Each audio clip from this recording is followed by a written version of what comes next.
বা আগ্রহ দেখাবেন না। এখানে আমার দুইটা প্রশ্ন আছে। আপনার সম্পর্কে তো আমরা শুনি যে আপনি অলরেডি আমাদের, মানে আমি এখন যে শহরে আছি সেই শহরে বাড়ি কিনছেন, থাকতে শুরু করেছেন, আপনার পরিবার সেখানে থাকছে এবং আপনি যুক্তরাষ্ট্রে সেটেল হবেন, এইগুলি কেউ কেউ আমাকে খুব জোর দিয়েও বলছেন।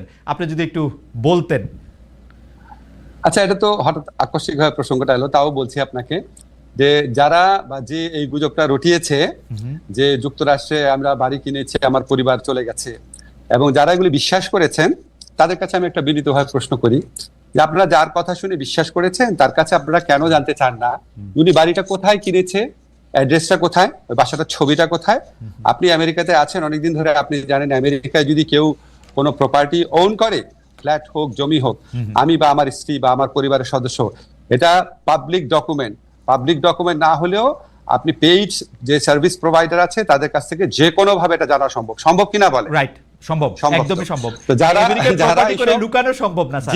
আমেরিকা প্রপার্টি করে লুকানো সম্ভব না। জি জি, যারা এই মিথ্যা, যারা খালেদ একটা মিনিট, যারা এই মিথ্যাচারটা করেছে এবং যারা এটা এই মিথ্যাচারে বিশ্বাস করেছেন তাদের কাছে আমার কয়েকটা কথা আছে। আপনারা নিশ্চয়ই জানেন যে কারো সম্পর্কে সম্পূর্ণ মিথ্যাচার করা, চরিত্র হরণ করা, দোষারোপ করা, এটা ইসলামের দৃষ্টিতে মহাপাপ।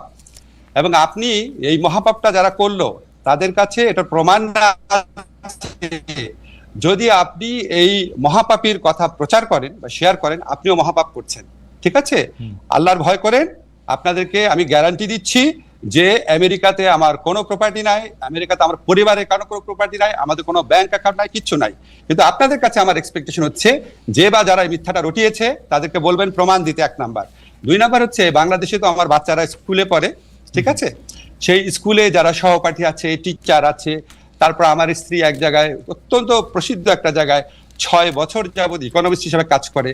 উনি বিভিন্ন ইকোনমিক মানে কনফারেন্সে যান। এখানে কারো না কারো কাছ থেকে তো জানা একটা সোর্স লাগবে, কাউকে না কাউকে বলতে।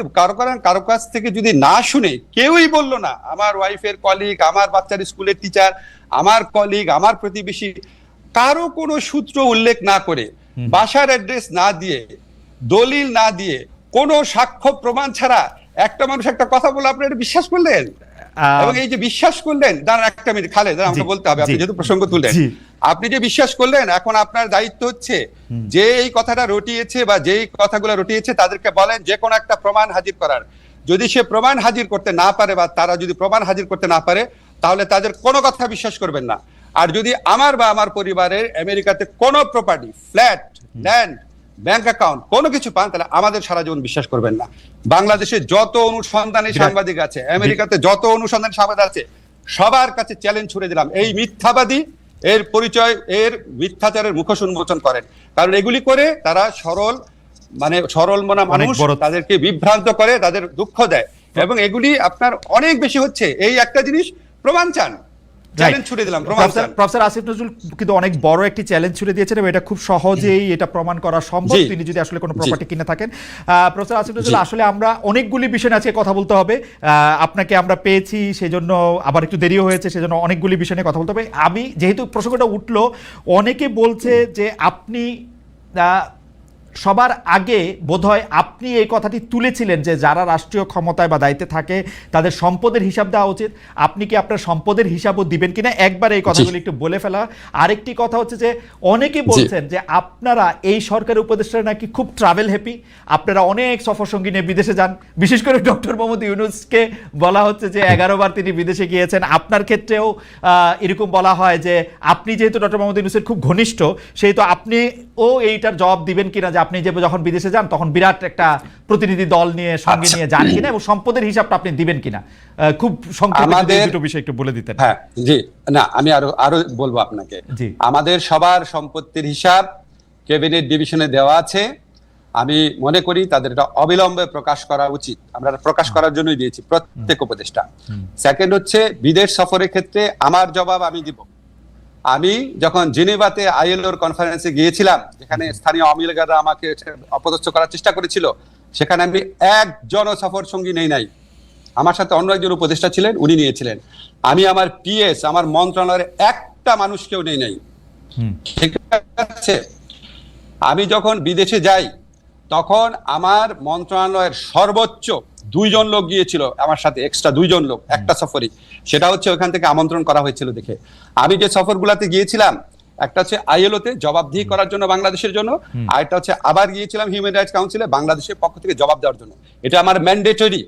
আমি সৌদি আরবে গিয়েছিলাম বাংলাদেশের শ্রম বাজার নিয়ে আলোচনা করার জন্য, আর একটা গিয়েছিলাম তাদের কনফারেন্সে তাদের অতিথি হয়ে, যেখানে 2 জন সৌদি মন্ত্রী সহ আমাকে স্টেজে তারা অনেক সম্মান করিয়ে করেছে। এবং এটা যেটার কারণে বলে রাখি আপনাকে প্রসঙ্গত, সৌদি আরবে 2বার যাওয়ার কারণে বাংলাদেশের সাথে সৌদি আরবের প্রথম শ্রম বা কর্মসংস্থানের এগ্রিমেন্ট হতে যাচ্ছে, যেটা ইন্ডিয়া পাকিস্তানের সাথেও নাই।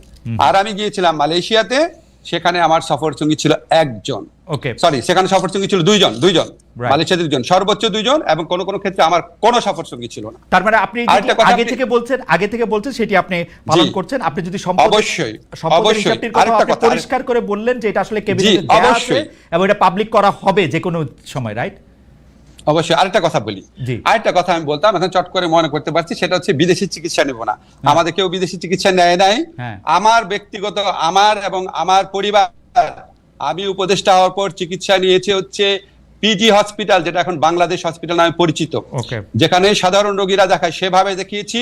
ইবনে সিনাতে দেখিয়েছি, সারা জীবন যেই হসপিটালে দেখাতাম সেখানেই দেখিয়েছি। কোনোদিন বাইরে যাওয়া তো দূরের কথা, বাইরের ওষুধ পর্যন্ত খাই নাই। ওকে, প্রফেসর নজরুল, আমরা একদম এর পরের যে আবার প্রসঙ্গটি যেতে চাই সেটি আবার লন্ডনে প্রফেসর ডক্টর মোহাম্মদ ইউনূস আমাদেরকে মানে একটা প্রশ্নের জবাবে উনি এরকম সংস্কারের বিষয়টি কেন নির্বাচিত প্রতিনিধিদের কাছে ছাড়ছেন না বা ছাড়া হইতেছে না, এরকম একটা প্রশ্নের জবাবের এক পর্যায়ে তিনি বলছেন ভোটাররা আসলে কার কি বক্তব্য আছে, কি আছে সেগুলি জানতে চায় না, তারা শুধু বুঝতে চায় কে তাকে বেশি টাকা দেবে তাকেই ভোটটা দেয়। স্যার, আপনি এইটা দেখছেন কি না, যে এইটা কিন্তু আসলে সত্যি সত্যি ডক্টর মোহাম্মদ ইউনূস বলছে? টু মাই আটার সারপ্রাইজ। আপনার মন্তব্য একটু শুনতে চাই। না, এটার মধ্যে আমি একটু যোগ করে রাখি স্যার, যে আমার কাছে মনে হয় কিন্তু তিনি মিথ্যা বলেন নাই, কিন্তু কথাটা একটু হাসিনা-এস্ক হয়েছে, শেখ হাসিনার মতো হয়েছে। না, আমি আপনাকে বলি, স্যারের কথাটা সীমিত ক্ষেত্রে সত্যি, কোন কোন ভোটারের ক্ষেত্রে এটা সত্যি, কিন্তু সিংহভাগ ভোটারের ক্ষেত্রে এটা সত্যি না। যদি শুধু টাকা দিয়েই ভোট কেনা যেত, তাহলে তো আওয়ামী লীগ আপনার 2018 সনে কিনেই ভোট করতে পারতো, এই রাতের ভোট তো করতে হতো না। যদি টাকা দিয়েই ভোট করা যেত, তাহলে তো 2014 আর 2024 এই নির্বাচনী নাটক আওয়ামী লীগকে করতে হতো না, কারণ কে না জানে সবচেয়ে বেশি টাকা আওয়ামী লীগের হাতে আছে। স্যার তো সীমিত ক্ষেত্রে বলেছে, সীমিত ক্ষেত্রে কোনো কোনো ভোটারকে হয়তো করা যায়, ভোট ব্যাংক আছে আমাদের এখানে, আপনি জানেন তো সত্যি, সেটাকে হয়তো একটু স্যার জেনারেলাইজ করে ফেলেছে, এটা হয়তো একটুখানি আপনার কনফিউশনে তৈরি করেছে। আরেকটি বিষয় আপনার সাথে নামের সাথে জড়িত, কিন্তু আমি বিষয়টাকে আরেকটু অন্যভাবে প্রশ্ন করতে চাই। আমরা দেখেছি যে গত সরকার ক্ষমতাচ্যুত হওয়ার পরে আমরা ভারতের সাথে বিভিন্ন বিষয়ের যে চুক্তিগুলি রয়েছে সেই চুক্তিগুলি জনসমক্ষে আসবে, সেটা আমরা চেয়েছিলাম, অনেকে চেয়েছিল যে সেই চুক্তিগুলি বাতিলও করা হবে, কিন্তু সেই চুক্তিগুলি বাতিল করা হয়েছে বলে একটিও আমি শুনি নাই, জনসমক্ষেও আসে না। এটার কারণ কি? অনেকে বলে থাকেন এর জন্য নাকি আপনি একজন নিয়ামক, কারণ আপনি ভারতের একজন পরীক্ষিত বন্ধু। আমি স্যার আপনাকে দালাল শব্দটি বলতে পারলাম না, কিন্তু অনেকে এটাও বলে। যাই হোক খালেদ, আমি আপনাকে জিজ্ঞেস করি, আপনি কি 15 বছর এই কথাটা শুনেছেন যে আমি পাকিস্তানের দালাল, আমি পাকিস্তানপন্থী, আমি আইএসআই এর এজেন্ট? প্রচন্ড ভাবে শুনেছেন না? আমি রাজাকার, ছাত্রলীগ মিছিল করেছে আমাকে ধাওয়া করে পাকিস্তানে পাঠিয়ে দিবে, অনেকবার তো শুনেছেন অনেক কিছু। হ্যাঁ, তো এখন বললাম যে এটা তো আপনার কিছু মানুষ এত সরল প্রকৃতি, তাদের কোনো একটা মানুষ অন্য একটা কিছু বললো সাথে সাথে বিশ্বাস করা শুরু করে, আমাদের বৈশিষ্ট্য। কিন্তু বাংলাদেশের ম্যাক্সিমাম মানুষের বুদ্ধিমত্তা অত্যন্ত প্রখর, তারা এইসব প্রচারণায় কান দেয় না। আপনার নিশ্চয়ই মনে আছে, আমি ক্ষমতাসীন হওয়ার পর আমাদের এই সরকার দায়িত্বে আসার পর, আমার দায়িত্বে আসার পর ভারতীয় পত্রপত্রিকায় বরং আমাকে নিয়ে অপপ্রচার করা হয়েছে, যে লস্করে তৈয়বার জিনিসটা সম্পূর্ণ অপপ্রচার, কি জঘন্য অপপ্রচার করা হয়েছে। যে বিষয়টি আমার মাধ্যমে আপনার কাছে উপস্থাপিত করতে বলেছেন, সেই দুটি বিষয় আগে একটু বলে রাখি। 43তম BCS এর পাস করার পরও তাদের গেজেট নোটিফিকেশন কেন হয় নাই, সেটি আপনার একটু আমলে আছে কিনা এবং সেটি নিয়ে আপনি কোনো কিছু করছেন কিনা, সেই ব্যাপারে তারা একটু জানতে চেয়েছেন।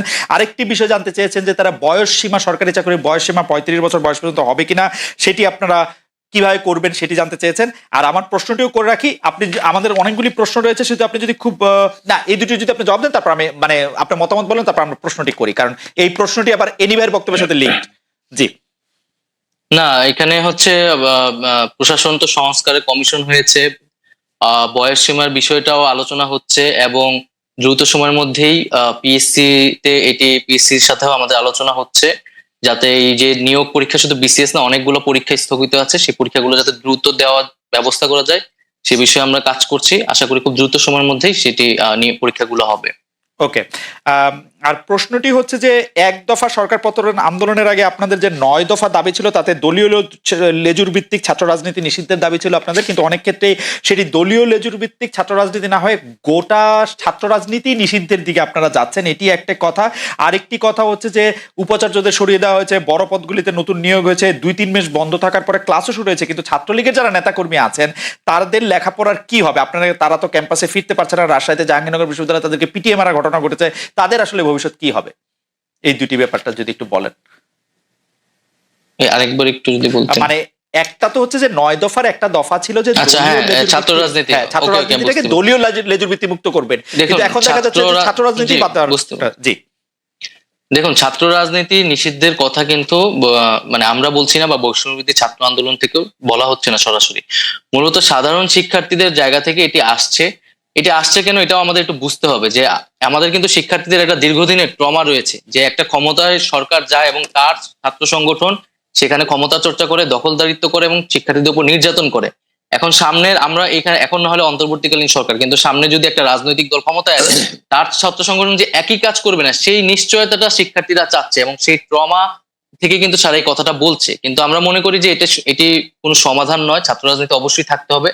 সেক্ষেত্রে দলীয় লেজুর ভিত্তি মুক্ত করেই স্বাধীনভাবে ছাত্রদেরকে কাজ করতে দিতে হবে, রাজনৈতিক চর্চা করার সুযোগ দিতে হবে। আর ছাত্রলীগের ছাত্রদের ক্যাম্পাসে ফেরা বা তারা তাদের জীবনের নিরাপত্তা, শিক্ষা জীবনের নিরাপত্তা, সেটি সেক্ষেত্রে দেখেন, ছাত্রলীগের একটা বড় অংশ কিন্তু এই আন্দোলনের সময় আমাদের সাথে জড়িত হয়ে গেছে। আন্দোলনের শুরু থেকে, কোটা সংস্কারের সময় থেকে কিন্তু তারা আমাদের সাথে এসেছিল। এবং ছাত্রলীগের আসলে খুব কম একটা অংশ যারা আসলে চিহ্নিত সন্ত্রাসী, যারা আসলে বেশিরভাগই যারা অছাত্র অথবা সন্ত্রাসী কার্যক্রম করেছে ক্যাম্পাসগুলোতে, হলগুলোতে, তারাই কিন্তু আজকে ভয়ে ক্যাম্পাসগুলোতে আসতে পারছে না, কারণ তাদের আসলে কোনো নৈতিক জায়গা থেকেও তারা শিক্ষার্থীদের সামনে দাঁড়াতে পারছে না। তো সেক্ষেত্রে বিশ্ববিদ্যালয় প্রশাসন ব্যবস্থা নেবে। আমরা একটা রিকনসিলিয়েশন প্রজেক্ট অবশ্যই চাই। যারা চিহ্নিত, যাদের বিরুদ্ধে সুস্পষ্ট অভিযোগ রয়েছে, তাদের বিরুদ্ধে প্রশাসনিক এবং আইনগত ব্যবস্থা যাতে নেওয়া হয়, এবং এছাড়া যারা নিরপরাধ বা নীরব ভূমিকা পালন করেছে তারা তাদের শিক্ষা জীবন শেষ করতে পারবে। এই বিষয়ে আমরা বিশ্ববিদ্যালয় প্রশাসনের সাথে কথা বলেছি। ওকে, মানে অনেকে এরকম একটা বলছেন যে যারা আসলে ক্রিমিনাল অ্যাক্টিভিটির সাথে জড়িত ছিলেন তাদের বিরুদ্ধে তো মামলা, তারপর আইনি কার্যক্রমগুলি হতেই পারে, কিন্তু শুধুমাত্র আরেকটি দল সমর্থন করার জন্য তাদের বিরুদ্ধে যাতে কোনো মানে ব্যবস্থা না নেওয়া হয় সে ব্যাপারে নিশ্চয়ই আপনারা দেখছেন, মানে ব্যাপারটা যাতে আইন নিজের হাতে না তুলে নিয়ে সেটি যেন। খালেদ ভাই, আমি জাস্ট একটা কথা বলতেছি যে আমরা কিন্তু আর আগের পরিস্থিতিতে নাই যে অমুক দল সমর্থন করে। এটা কিন্তু ছাত্রদল শিবিরের মতো বিষয় না যে ছাত্রদল করে দেখে তাকে ক্যাম্পাসে ঢুকতে দেওয়া না, এখন ছাত্রলীগ করে বলে তাকে ক্যাম্পাসে ঢুকতে দেওয়া হবে। একটা গণহত্যা হয়েছে এবং এইখানে কত কত শিক্ষার্থীদের উপর হত্যা করা হয়েছে, এটার বিচার না হওয়া পর্যন্ত তারা যদি তাদের সাথে এই ঘটনার সাথে জড়িত থাকে, এবং ক্যাম্পাসগুলোতে আপনি দেখেছেন 15 তারিখ কিভাবে আমাদের নারী শিক্ষার্থীদের উপর হামলা, বর্বরোচিত হামলা করা হয়েছে। তো সেই হামলাগুলোর বিচার, যারা এটার সাথে জড়িত ছিল তাদের বিরুদ্ধে অবশ্যই প্রশাসনিক ভাবে এবং আইনগত ভাবে ব্যবস্থা নেওয়া হবে। এবং এছাড়াও আমরা বলেছি যে গত 16 বছর ধরে যারা ক্যাম্পাসগুলোতে এই ধরনের হামলা নিপীড়ন করেছে, এবং প্রচুর অভিযোগ কিন্তু প্রক্টর অফিসে এখনো জমা আছে, যেটার কোনো ব্যবস্থা নেওয়া হয় নাই। তাদের বিরুদ্ধেও আইনি ব্যবস্থা নেওয়ার ক্ষেত্রে আমার মনে হয় যে এটাতে দ্বিমত পোষণ করার কোনো কাজ দরকার নাই, সুযোগ নাই, কারণ এগুলির বিচার হতেই হবে। ছাত্রলীগ গত 16 বছরে যত কিছু মানে ছাত্র ছাত্রী নির্বিশেষে যে নিপীড়ন চালিয়েছে তার বিচার আসলে অবশ্যই হতে হবে। আমাদের শুধু কথা ছিল যে সেটি যেন আইনি প্রক্রিয়ার মাধ্যমে হয়। শুধুমাত্র আপনি এটি পরিষ্কার করলেন যে শুধুমাত্র ছাত্রলীগ, ছাত্র শিবির, ছাত্র দল বলেই তাকে ক্যাম্পাসে ঢুকতে দেওয়া হবে না, এরকম কোনো কিছুর ব্যাপারে আপনার সিদ্ধান্ত নেন। আপনাকে ধন্যবাদ। এখানে যে একটা বিষয় যে আমরা যেটা বারবার বলছি যে ছাত্ররা স্বাধীনভাবে আসলে রাজনৈতিক কার্যক্রম করতে হবে তাদেরকে, এবং সেক্ষেত্রে রাজনৈতিক দলগুলোর কিন্তু সবচেয়ে বেশি ভূমিকা রাখতে হবে, এবং এই মুহূর্তে তাদের এই কমিটমেন্টটা ছাত্রদের কাছে করতে হবে যে একটা ছাত্র সংগঠনকে কি তারা কেবল তাদের দলীয় কাজে লেজুর হিসেবে ব্যবহার করবে, নাকি স্বাধীনভাবে তাদের ক্যাম্পাসগুলোতে শিক্ষার্থীদের পক্ষে কাজ করার সুযোগ করে দেবেন। 1 নাম্বার। 2 নাম্বার হচ্ছে ছাত্র রাজনীতি বা ছাত্র নেতৃত্বের বিকাশের প্রধানতম জায়গাটা কিন্তু ছাত্র সংসদ নির্বাচন, এবং আমরা কিন্তু 90-এর ডাকসুর কথাও শুনেছি। এবং কিন্তু 90-এর পরে বিএনপি যখন ক্ষমতায় আসলো তখন কিন্তু ছাত্র সংসদ নির্বাচন আমরা দেখতে পেলাম না, এবং যার ধারাবাহিকতা আওয়ামী লীগে রেখেছে, এবং 28 বছর কিন্তু ডাকসু নির্বাচন ছিল না। ডাকসু নির্বাচন ছাড়া, ছাত্র সংসদ ছাড়া কিন্তু আপনি কোনো ছাত্র রাজনীতি আসলে কল্পনা মানে যে ছাত্র রাজনীতি সেটা আসলে সঠিক নেতৃত্ব চর্চাটা হয় না। তো ছাত্র সংসদ এই নির্বাচনটা আসলে এই বিএনপি যদি ক্ষমতায় আসে তারা এটা অব্যাহত রাখবে কিনা, বা তারা পূর্বে এটি রাখেনি কেন, এই বিষয়টি আমি তার কাছে জানতে চাচ্ছি। আর দ্বিতীয়ত আপনি যে বিষয়টা বললেন, এখানে বৈষম্যবিরোধী আন্দোলনের পক্ষ থেকে বা আমাদের কারো পক্ষ থেকে কিন্তু রাজনৈতিক দল করার কথা বলা হয়নি, এবং এটি আরো স্পষ্ট করছি, আমরা দুইজন যারা এখানে সরকারে এসেছি তাদের সাথেও কিন্তু বৈষম্যবিরোধী আন্দোলনে একটা তফাৎ ঘটে গেছে, এবং আমরা কিন্তু তাদের সাংগঠনিক কার্যক্রমে এই মুহূর্তে যুক্ত থাকছি না, কারণ আমরা সরকারের কাজে মনোনিবেশ করছি। বৈষম্যবিরোধী ছাত্র আন্দোলন তার যে দাবি দেওয়া, তার 1 দফা 9 দফা এগুলো কিন্তু এখনো পূরণ হয়নি, হত্যার বিচার হয় নাই, আহত এবং শহীদ পরিবারদেরকে এখনো সহযোগিতা পৌঁছানো যায় না। তারা কিন্তু সেই দাবিগুলো নিয়ে কাজ করছে, সেটার জন্য বৈষম্যবিরোধী আন্দোলন দেশ পুনর্গঠনে ছাত্রদের জায়গা থেকে কাজ করছে, এবং সারা দেশে যে শিক্ষার্থীরা আন্দোলন করছে তাদের সাথে একটা মত বিনিময়, তারা কি ভাবছে সেই জায়গাতে কিন্তু তারা জেলায় গিয়েছে। আমাকে একটু সাহায্য করবেন। প্রথম কথা হচ্ছে যে আপনি বলছেন যে আপনি এবং জনাব আসিফ, এবং আমি ধরে নিচ্ছি যে জনাব মাহফুজও, তাহলে আপনারা বৈষম্য বিরোধী ছাত্র আন্দোলনের সাথে আপনারা একটু দূরত্ব মেনটেন করছেন, অর্থাৎ আপনারা সরকারে আছেন, বৈষম্য বিরোধী ছাত্র আন্দোলনের যে সমন্বয়কদের যে কাজ, তাদের যে এর সাথে আপনাদের সম্পর্ক এখন একটু দূরবর্তী, মানে ডে টু ডে অপারেশন কোনটা নাই। জি, আচ্ছা, মানে বৈষম্যবিরোধী ছাত্র আন্দোলন কোন সরকার দলীয় কিন্তু প্ল্যাটফর্ম না, আসলে এটি একটি স্বতন্ত্র প্ল্যাটফর্ম, অভ্যুত্থান নেতৃত্ব দানকারী প্ল্যাটফর্ম, এবং অভ্যুত্থানের আকাঙ্ক্ষা বাস্তবায়নে তারা কাজ করছে, এবং খুব শীঘ্রই হয়তো বৈষম্যবিরোধী আন্দোলন পুনর্গঠিত হবে, সেখানে হয়তো আমরা তো থাকবো না, আমরা এখন থেকেই নাই, আমরা কিন্তু কোনো সাংগঠনিক কার্যক্রমে অংশগ্রহণ করছি না। কিন্তু জনাব নাহিদ ইসলাম, আপনি অনুষ্ঠান শুরুর আগে আমি আর রেনি ভাই আলোচনা করছিলাম আপনার সাথে, আপনি এখনো মাত্রই শিক্ষা জীবন হয়তো আপনার শেষের পথে বা শেষ আপনি করছেন, মানে আপনি যদি আরো বেশি পড়াশোনা করেন সেটা তো আপনি করতেই পারবেন, কিন্তু তাহলে আপনার বা আসিফ মাহমুদের বা জনাব মাহফুজের, জনাব আসিফ মাহমুদের তাদের ভবিষ্যৎ কি? মানে তারা আপনারা কি করবেন? মানে আপনারা তো রাজনীতিই করবেন, তাই না? মানে আপনারা তো চাকরি বাকরি করতে পারবেন না, পারবেন কি?